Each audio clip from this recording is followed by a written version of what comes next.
Welcome to the webinar about unit testing and code coverage measurement for safety critical applications. This will shortly explain how unit testing works in theory, and then we will see how unit testing is done with a tool named Tessy, which is a unit testing tool. And but first I will give you a quick introduction on the company Hitex, for which I work for. Hitex was founded in 1976, so it's now 40 years old. Hitex is part of the Infineon Group.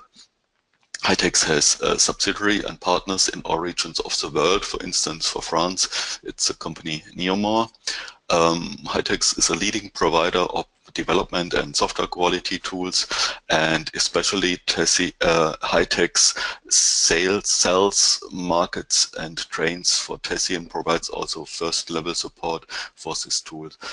Hitex also provides test services with Tessy, so you can give us your source code and we will perform the unit tests on it and you get the results back. If you need it for a safety critical application, this could be a good idea.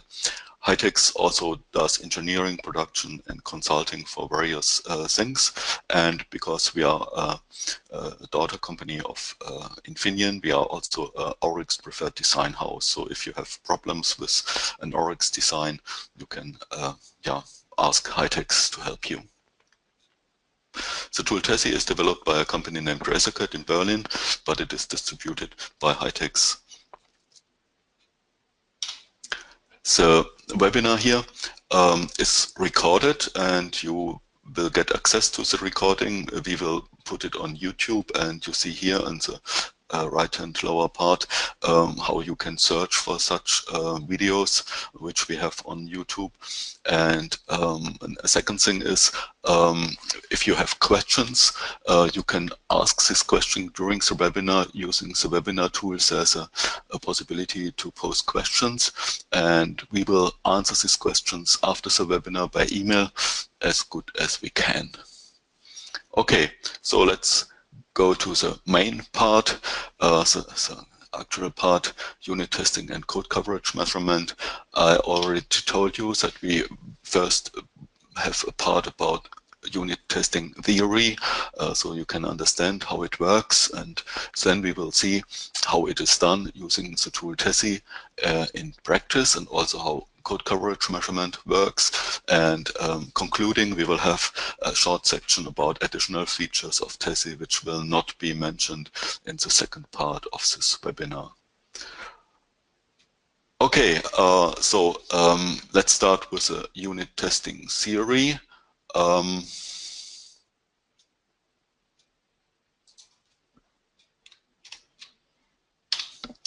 This is also divided in two parts. First, we talk about unit testing of C programs in general, and then how it works with Tessy. The first question you might have when we talk about unit testing of C programs is the question, what is a unit? And for a unit for C programs is a function in the sense of C. Some people call unit testing also module testing, and you may tempted to think that a module is a C source module, but this is not the case. A module for module testing is also a function in the sense of C if we talk about C programs. If we talk about C++, it's a method. And having this in mind, we can think of a software application as looking like this. The red blocks are the functions or the units we want to test, and the red arrows depict the calling hierarchy. And and now we can pose a question, what does unit testing mean for one of these units? And to answer this question, we pick out a unit which has a calling function above and calls itself another function. So the question is, what does unit testing mean for the function or the unit in the middle of this calling hierarchy? And this is depicted on the next slide.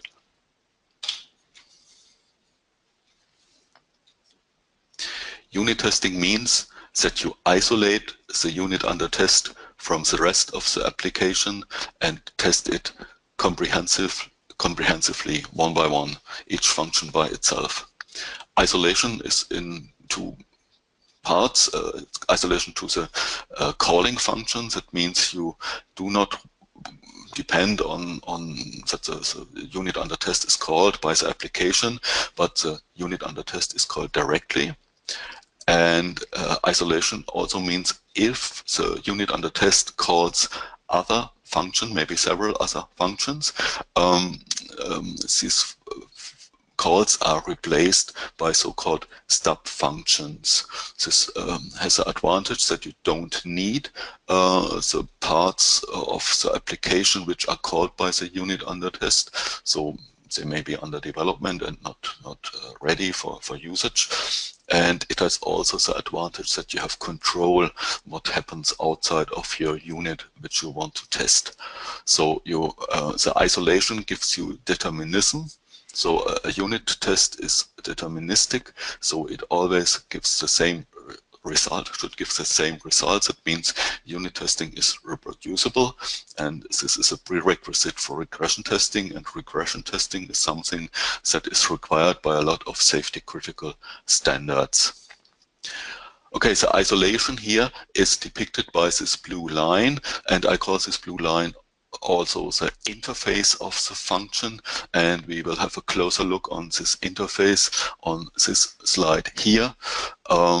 You see isolation, or the interface consists of the input variables, that are the variables that are read by the test object, the unit under test, and it consists of the output variables, that are the variables that are written by the unit under test, the test object. If the function we test has a return value, the return value obviously belongs to the output variables. And of course, a variable can be input and output at the same time.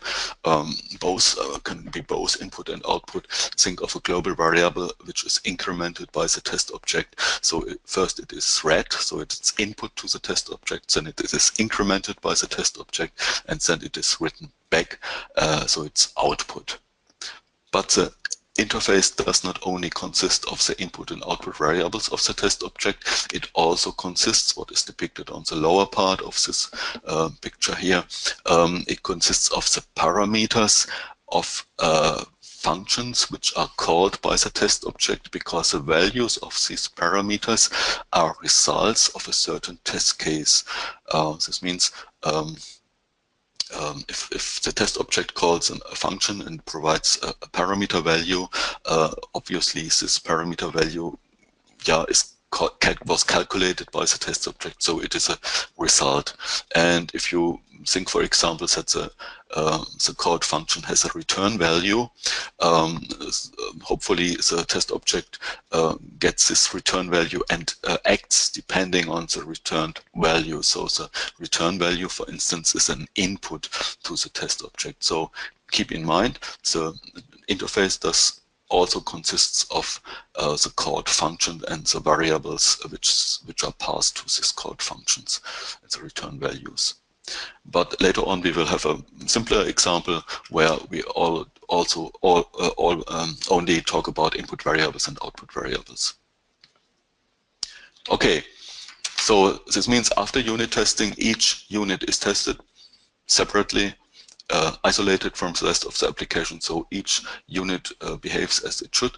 But after the process step of unit testing, it is not tested that the functions interact correctly. This is done in a later process step, which is called integration testing, which can also be done with Tessy, but we will not see it in this webinar. Okay, so let's go more to practice. How does unit testing work with Tessy? We already know the units that we want to test are the functions in the sense of C, and unit testing with Tessy starts by selecting a C source file which contains the functions that we want to test, and Tessy analyzes then this C source module and lists all the functions which are in it, which are our potential test objects. And Tessy also determines the interface of each function or each unit. And we already talked about the interface, and I said that we will have a simplified example here, only with input variables and output variables, not with called functions. And the interface could look like it is shown in the first two lines of this table on the bottom of this picture, and these two gray lines depict a simple interface. It says the interface consists of a variable A, which is input, and it consists of a variable B, which is input and output, and it consists of a variable C, which is only output, and the test object has a return value. And as I said, if a test object has a return value, it is always output. So we have a very simple interface here, simplified also in the sense that we do not know about the data types or something like that. Usually you would know, yeah, the variable A is, for instance, a short or a character or an array or something like that. The interface determines the structure of a test case. This is shown here by the third line of this table, because if we have an input variable, we need to define a value for this input variable. We need to specify a value for this input variable prior to the test, and we have an output variable. We need to specify an expected result which this variable should have after the test. So to have a complete test case, we could say, for instance, prior to the test, A should have the value 5, prior to the test, B should have the value 4, and after the test, B should have the value 8. And C is an output-only variable, therefore we expect, for instance, the value 17 for C after the test, and we expect that the return value of the function on the test is 42. This would be a concrete test case as an example. This is also work we have to do. We need to specify test cases, and we need to think about how many test cases we need and which values the variables in each test case should have. After that, everything is automated with Tessy. The next thing Tessy does is Tessy creates the so-called test application. The test application is depicted here, and it consists in its heart of the test object, the unit under test, the functions that we want to test, and around it is generated code. The blue parts here are generated code. It is generated by Tessy, and it is used to call the function under test with the variables. One thing is the test data is not included in the test application. This means the test application size does not depend on the number of test cases. The test application has the same size for one test case or for 100 test cases and so on. If you run or intend to run the test application on target hardware, this test application also includes the startup code depending on your hardware, and initializes, for instance, hardware. This could be done. So test application is generated in C code. So the next thing is the test application has to be compiled in something executable. And there are mainly two possibilities for compilation. Tessy can either use a built-in GNU GCC compiler, which is here on the left-hand side. We use a GNU compiler, and if you compile the test application with a GCC, the native GCC compiler, you get Windows executable. The test application is a Windows executable, and you can execute this Windows executable on the PC. On the other hand, on the right-hand side, you see you can also use a cross-compiler to compile the test application in something executable. And if you use a cross compiler. You should use the same cross compiler as you use for your embedded system, and this means you get an executable for a certain microcontroller, for instance a Cortex microcontroller or an ARM microcontroller or whatever, or Tricore from Infineon. And then the problem is you need something which is able to execute a binary, for instance for a Tricore. And Tessy usually makes use of a debugger for that microcontroller to execute the test application. And Tessy is connected to this debugger. How this debugger executes the test application is left to the debugger. So the debugger could act as an instruction set simulator for this microcontroller, or the debugger could be connected, for instance, via JTAG or BDM to a real target system, and then the tests will be executed on the real target system, on the target hardware. And this influences the relevance of the test. I think it's rather clear. If you use a GCC compiler, yeah, you have a certain integer size which may not fit to your target hardware. You have a certain endianness which might not fit to your target hardware, and also so therefore the relevance of the test is low. And also keep in mind a native GCC compiler can only compile NCC code and not embedded code, so not code which has keywords, embedded keywords.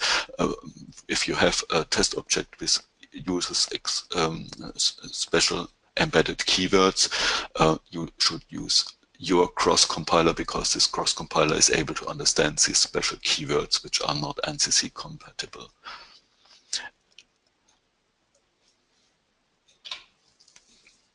To explain this in more detail, as I said, Tessy connects to the debugger for your embedded system, and whether your debugger acts as an instruction set simulator and the whole test is run on the host only, which is here depicted on the left-hand side, or whether the debugger Tessy is connected to a hardware debug system like a microlink or something like that, and this is connected to an actual target hardware, and the tests are run on the actual microcontroller. This is not really important for Tessy. Tessy only talks to the debugger.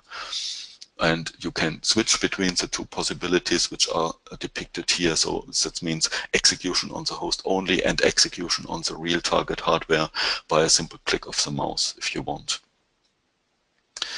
Okay, so after compilation, the next step is that Tessy loads the test application in the debugger, and then a test is executed in 4 steps. The first step is that Tessy transfers the input data via the debugger on the target hardware, if this should be the case, that you have a target hardware. The second step is that the actual test is executed on the target hardware. In step 3, the output data is transferred back from the target hardware to the PC, and then in step 4, Tessy compares if the actual result is equal to the expected result. If yes, the test has passed. If no, the test has failed. And in case of a failed test case, Tessy is able to execute any test case, a single, only one test case, and Tessy is able to interrupt a test execution, can set a breakpoint at the beginning of the test object, so you will be able to step through a test object with input values which might have generated a wrong expected result. Okay, that's about the theory of unit testing. So now we come to the point where we see how unit testing works in practice. And for this, I start the tool Tessy. Tessy looks, for those who are familiar with Eclipse, Tessy is based on the Eclipse-rich client platform, and this means you have here several of these views here, which are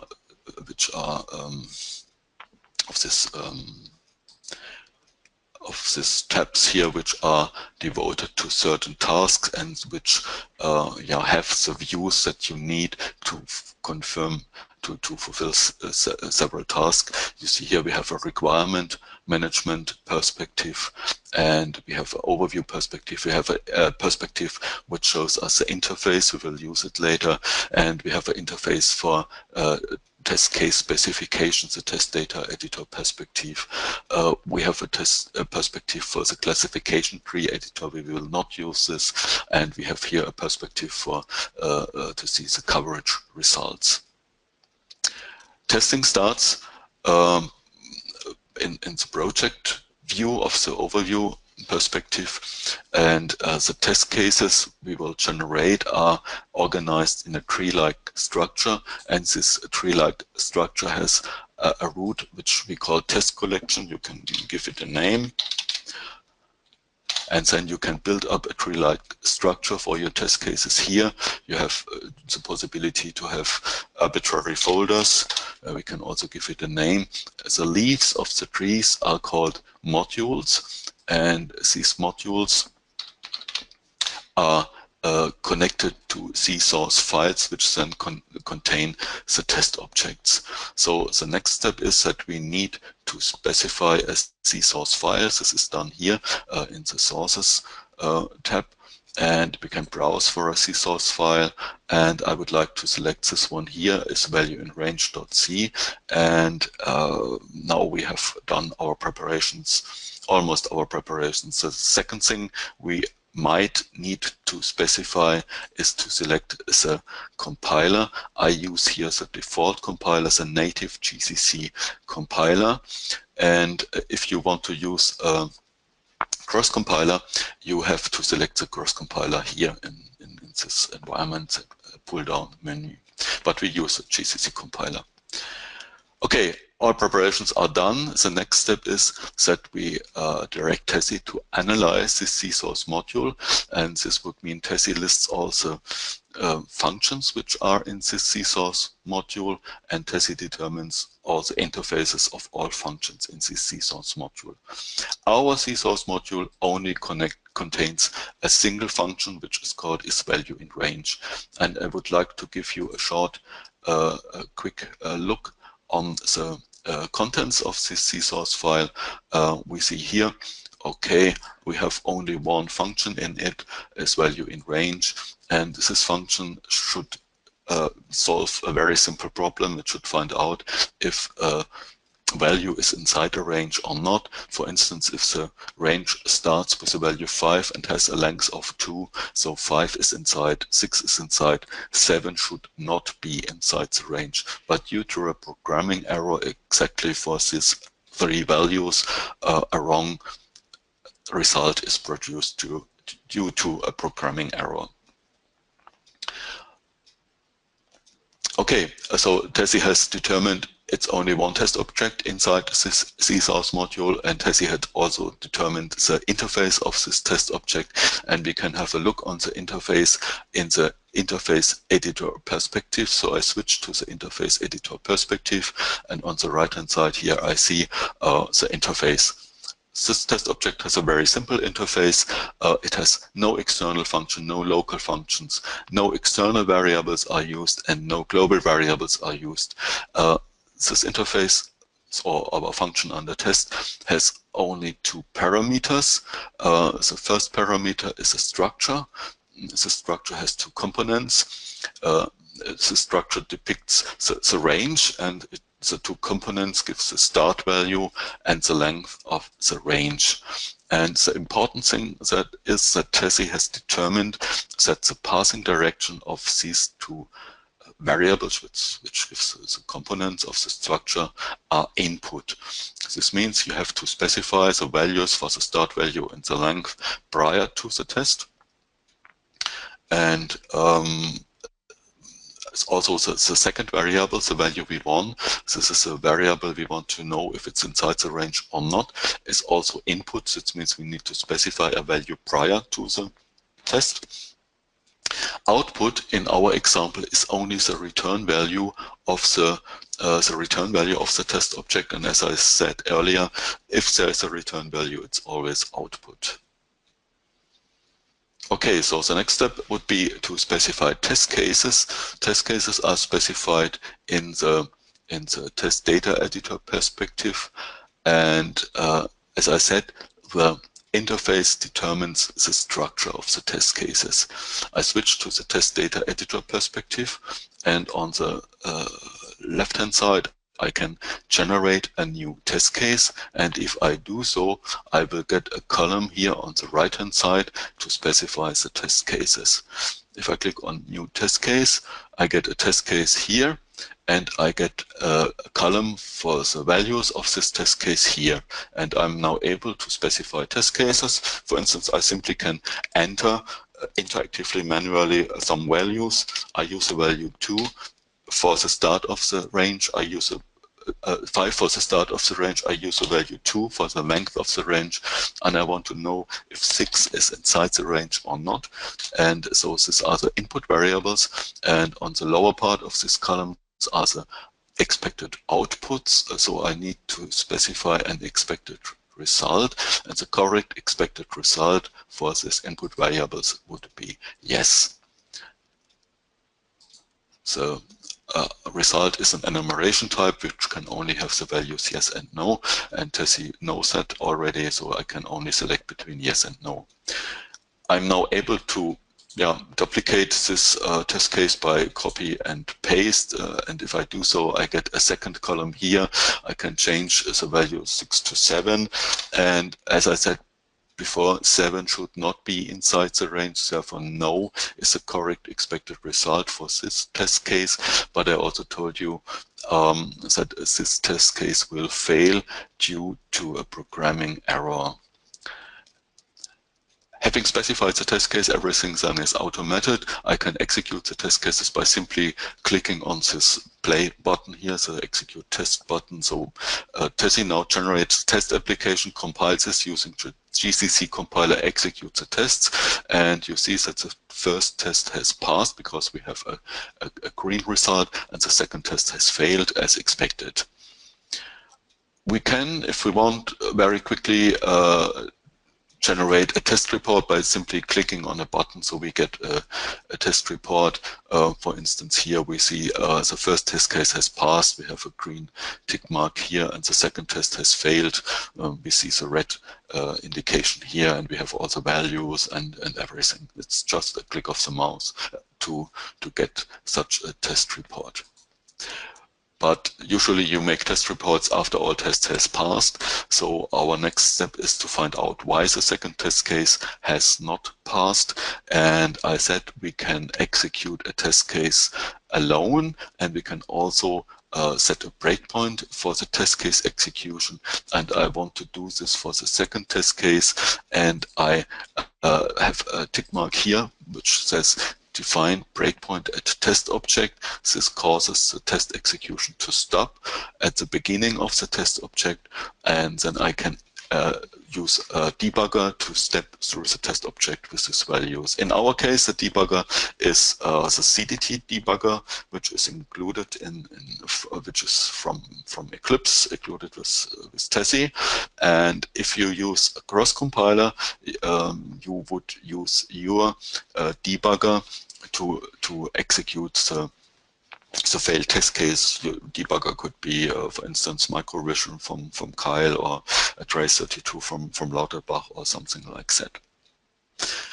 We are now at the beginning of the test object, and we have here the values of the failed test cases 5, 2, and 7, and we can now do line steps in this test object, and I would expect to have the return no from line 39 to be executed. But if I do another line step, I see that it is not executed, and this is due to a missing equal sign here in the decision of this if in line 38. And as soon as I know what could be the cause of the problem, I can execute the test to its end, and I can use, if I want, the built-in editor to correct the problem. I insert an equal sign here, which corrects the second test case, and I save it, and then I can go back to the test data editor perspective, and then I can again execute the second test case.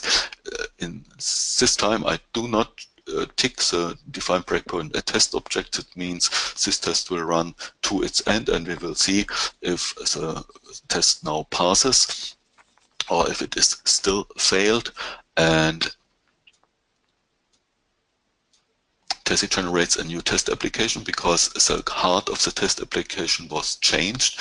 The test object was the source code of the test object was changed, and we are lucky the correction has worked, and now the second test case has passed, so we get a green result. We have not executed the first test case, so we do not know if the first case still will pass or fail due to the changed C source code, but we can easily execute all test cases that we have by clicking on this button here. And we see here we are lucky the first test case still passes, so we are more or less done now with testing. We have two passed test cases. We have not considered the question, are these two test cases enough?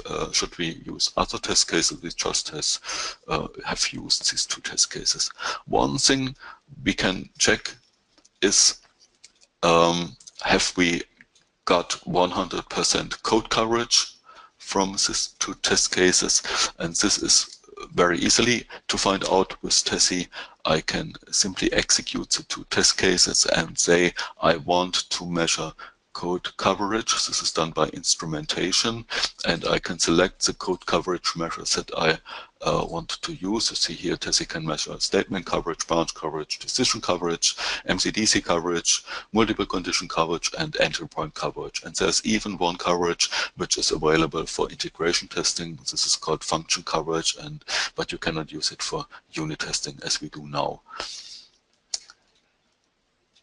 We now execute the test cases with instrumented source code, and yeah, this will give us the coverage result. And as you see, yeah, we did not get 100%. C1 means branch coverage, and we have only got 75% branch coverage, and MCDC is a modified condition decision coverage, and we have also got only 75% MCDC coverage.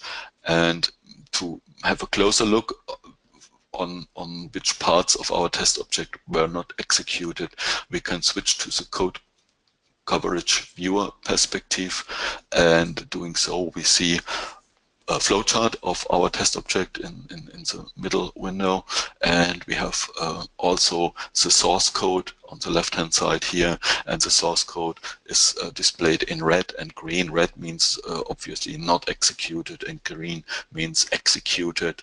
And we have here in the flowchart also arrows which are red and green, and I can, for instance, click on this red branch which is not executed, and I see this branch is related to the return no. So it's a then part of the first if, the return no in line 28, which was never executed. So I can find out which parts of my test object were not executed. And I see this also here. I can see the MCDC coverage of this first if decision, and I see I have not had a test case where V1 was smaller than the start of the range, and I need such a test case to get 100% MCDC coverage and also 100% branch coverage.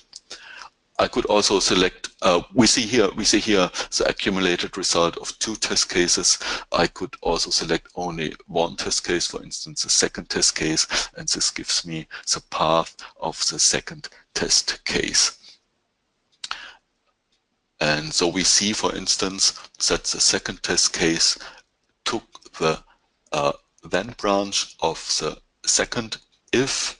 And if you remember, we introduced the equal sign here just for the reason to get this then branch of the second if to be executed, and obviously it has worked. Okay, that was what I would show you, intended to show you about the tool Tessy.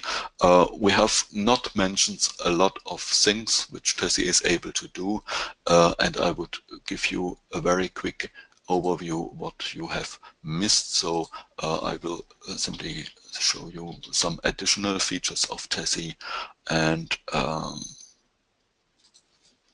yeah. One thing is, we talked during this webinar only about unit testing or module testing, but Tessy is also able to do integration testing. Integration test cases look very different to the unit test cases, and they have another idea in mind. Integration test is necessary if not only one test object should be called, but several test objects in a sequence. That's the idea why Tessy needs a separate kind of test cases for integration testing. Another thing to mention is Tessy can be used for safety critical applications. There's a certificate from the TÜV SÜD which states that Tessy can be used for safety critical development. It can be used for 61508 up to SIL 3, and it can be used for ISO 26262 for all ASILs. But that's what the certificate state, but you can use Tessy also for other safety critical standards like 5128 for railway or machinery, or for medical, or for DO 178B or C, which is for avionics.